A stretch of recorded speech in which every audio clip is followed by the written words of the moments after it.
Wink News reporter Channing Frampton is live along Henderson Creek Drive in Collier County. Channing, what is the biggest hurdle right now?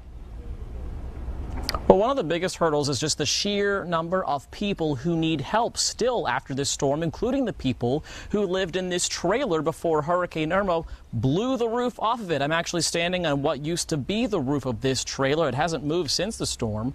And listen to this, 2.6 million people have registered for FEMA assistance after Irma. That's more than Hurricanes Katrina, Rita, Wilma, and Sandy all combined. So a lot of people still needing help. And the people living in this neighborhood, like they said, they think it's going to be months before these roofs and tarps are replaced with something more substantial. Nearly 2 months after Irma tore through here with 100+ mile-per-hour winds, debris is still lining some of these streets. The roofs are still missing, and some of the mobile homes that are destroyed here have yet to be moved. Still, those living here say they are lucky. When you live in a community like this, I mean, this is just a tin can. That's all it is. And 140-mile-an-hour winds, I'm surprised this house is still standing. And earlier today, a leader from Collier County Emergency Management, along with a representative from FEMA, spoke to the slow progress being made to a group in Naples. Hear what they have to say coming up on Wink News at 5. Live in Collier County, Channing Frampton, Wink News Now. Yeah, this community was one of the hardest hit when Hurricane Irma roared through here about 2 months ago, and people are still trying to figure out where they're going to live, including the couple that lived in this trailer where the windows, they were blown out. There is no roof. You can see right through to the blue sky, and they're working to figure out what they're going to do next as this slow recovery process continues. It's that slow recovery that has a senator representing you very frustrated in Washington, and it's something that emergency managers are trying to fix right now.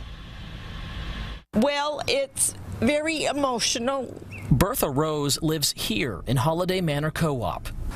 My damage is minor compared to my sister. My sister literally lost her home. Now she's helping her sister find a place to stay, while Senator Bill Nelson fights to help in Washington. We cannot have the aftermath of a hurricane 2 months after, where our people are hurting, they're suffering.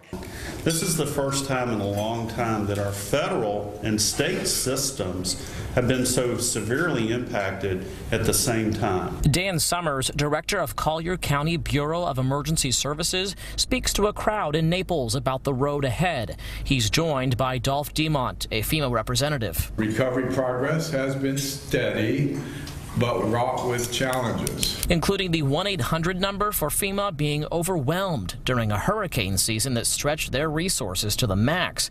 But he says with more call center staff, the average wait for help now is 43 seconds, as opposed to 4 hours right after the storm. Still, Senator Nelson and Rose say more help is needed.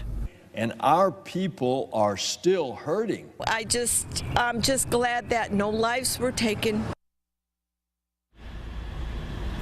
Now, Senators Marco Rubio and Nelson sent a letter to FEMA urging the agency to make that wait time to get homes inspected shorter so this progress can continue in Southwest Florida as scenes like this continue. In Collier County, Channing Frampton, Wink News Now.